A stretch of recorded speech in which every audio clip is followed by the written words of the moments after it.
guys, today I'm going to be doing a list of my top 10 roller coasters that I want to ride the most in the world. There are over 3,000 roller coasters in the world, so to pick and choose like the best of the best that I want to ride was so impossibly difficult. I had to pick like 20 and then narrow it down to this top 10. There are tons of good roller coasters on here, but here are some of the world's best roller coasters.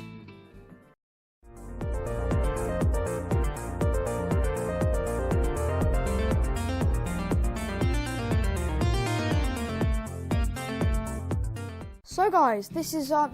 This is the list. Now we have Maverick at Cedar Point for our number 10 spot, which is located in Sandusky, Ohio. This ride looks great. That first LSM lift hill looks really like it's such a unique way to start off the ride, and following that you've got the most like insane first drop in the back. It must be like so whippy going through that first drop. The whippy sort of transitions throughout the first half look insane, and just the ejector airtime hills on it in general look really, really good. The two inversions look so demented and insane. You just power through them, and that second launch looks utterly insane. The entire ride just looks insanely well paced, and I really do like that colour scheme, like sort of the red. The track, it really works for a cowboy themed ride, and I love the name and logo for this, Maverick. It just sounds so good. The ending of the ride is definitely one of the greatest parts in my opinion, because it used to have this heartline roll which you would just power through, but because it exerted so much forces on the riders, they had to remove it, and it just bumps up to 1,000 with those barbaric Stengel dives following at the very end of the ride. But it's not enough to be number 9, because at number 9 we've got the ride that looks to be the most intense roller coaster in the world, yes, even more intense than Nemesis, is the Intimidator 305, which has a height of 305 feet. The first blackout turn had to be reprofiled because of the amount of G's that it did. That's ridiculous. And the entire ride focuses on these fast-paced, whippy transitions, and it just looks completely insane. The amount of just width that you're going to get going through those is insane, and it's no wonder to see why everybody calls this ride the most intense roller coaster in the entire world, because it certainly looks to be that. All of the transitions are just gonna you're just gonna fly through them aggressively, and you just snap into the final brake run. Now, next up at number 8, we are going to Australia in Warner Brothers Movie World to ride DC Rivals Hypercoaster, which is still in construction. DC Rivals Hypercoaster, I love the Joker face at the top, and it's the tallest and fastest roller coaster in all of Australia, and the twisted first drop is going to give some insane whip in the back row. And a fun fact, this ride actually has a backwards facing back row. Imagine going backwards in the back row. And this also has a non-inverting loop and some other crazy elements, and it is one of the few roller coasters in the entire world that pulls -2 G's, which is the maximum G-force that you can go backwards. That's the minimum you can go. So it's just going to give some really aggressive airtime, and when I get out to ride this roller coaster someday, it's just going to be so much fun, I reckon. The entire ride never lets up, and this is by Mack Rides, and is one of the most intense roller coasters ever made by them, because they are known for making rides on the tamer side. I mean, they did make Flying Fish after all, but this ride ends with some really good twisted pops of airtime, and it's just going to be good fun. Now we're going to Brühl, Germany, for the one and only Taron.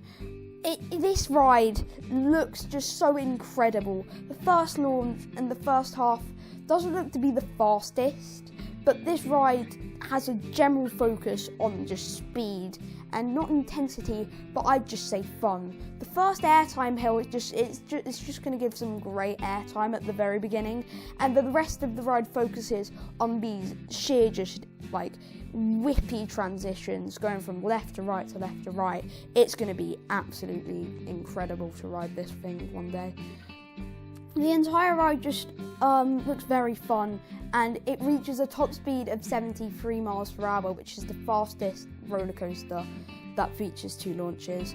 It powers through that second launch, just like, listen, it's vroom! And the entire ride after the second launch is just like you're just getting bombarded with insane transitions, just from left to right, as I already said. And the ejector airtime on those transitions is going to be ridiculous. You're just going to get snapped out of your seat and then back in. It's just going to give you abrupt pops of airtime in the second half. And the theming for this roller coaster is incredible. And it only reaches a height of 98 feet, which shows that this ride really uses that launch to make it good. Now, next up, we are going to the border of North and South Carolina for Fury 325, which actually crosses in between the borders, because this coaster, it's the tallest roller coaster with a chain lift, and it's going to give an incredible floaty sensation on that first drop, and you just power through all of those elements. It's going to be so fun. And the ride, it's got such a unique turnaround, which not a Stengel dive, it's a treble clef, and it looks to give some sideways airtime, which is going to be very unique. And it was part of a complete re-renovation of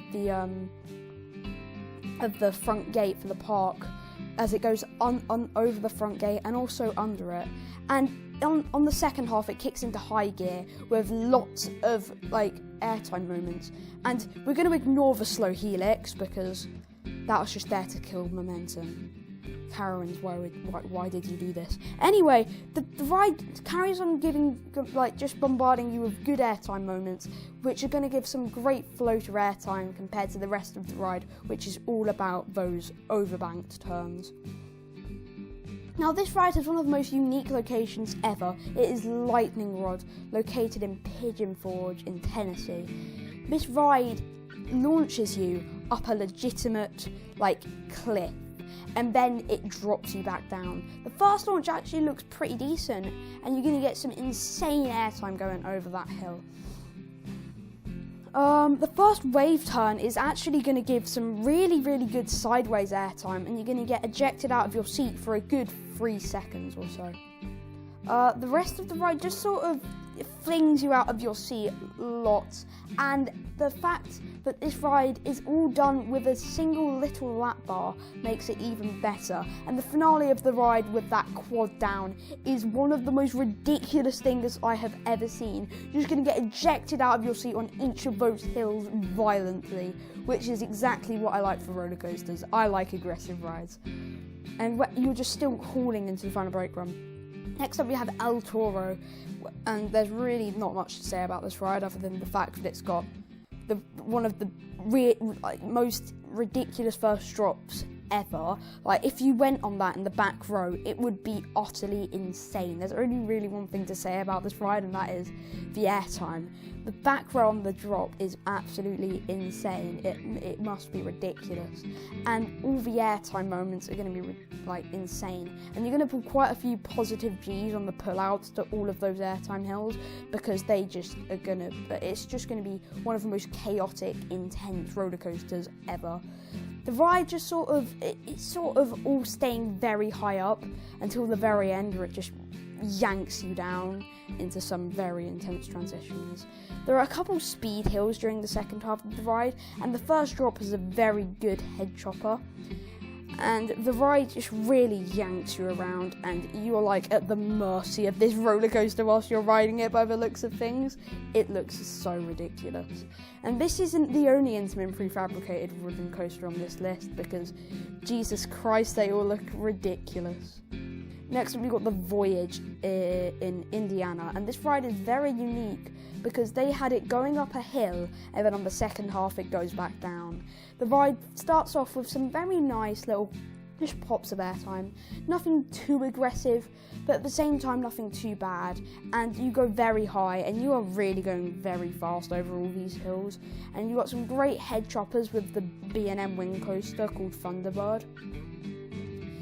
And then all of a sudden, as the turnaround, instead of just doing a regular little turnaround, this ride does it like a spaghetti bowl, where you're just going left, right, left, right, left, right, and you've got some very cool S-bends, where you sort of go one way and then immediately snap 90 degrees. It looks really fun. The laterals on this segment of the ride are going to be very, very cool, as they're just, you're going to be like flung out of your seat on each of the hills.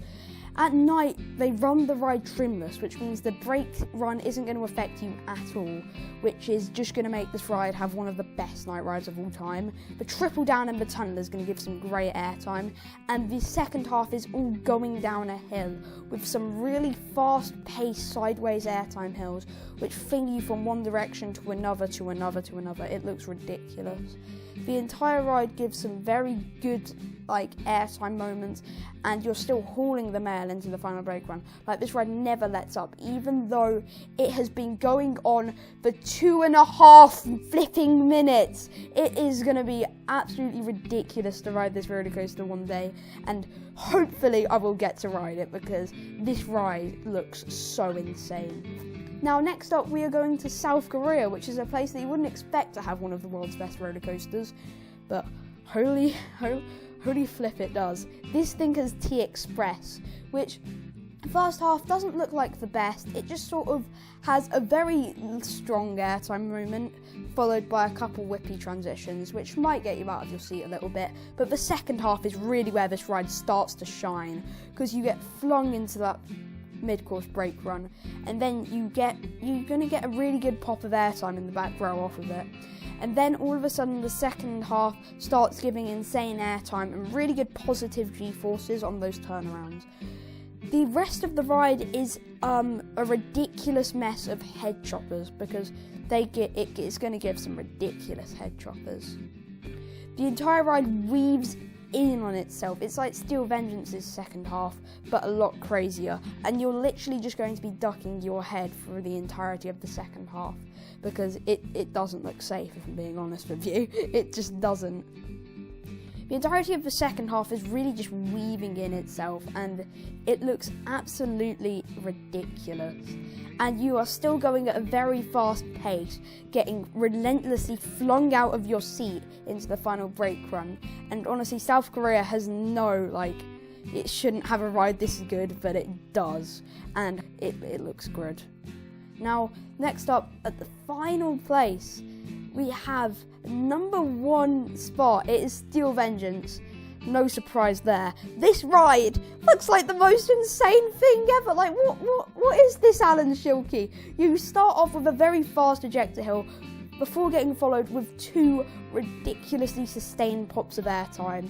The second one banking outwards, which is going to increase the amount of airtime by quite a lot. You go into an insanely whippy 0G roll before following with a sideways airtime hill, aka a wave turn, and a very snappy 0G stall, which immediately snaps you back after you hit 180 degrees.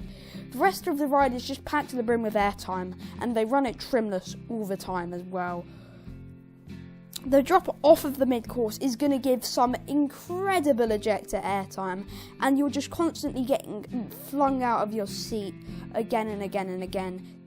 There's a mini outward banks turn in the second half, which I don't think many people talk about, and the second half weaving inside its structure. It's like T-Express, but with inversions, and it looks much better. This sort of outward banked wave turn looks ridiculous, and all of the elements after this are just insane. This ride seriously goes ridiculously insane, and the final 6 airtime hills, one after another, is just going to bombard you with insane ejector airtime moments. Well, that was my top 10 bucket list coasters, guys. I hope you enjoyed it, and I will see you in the next one. Subscribe, bye.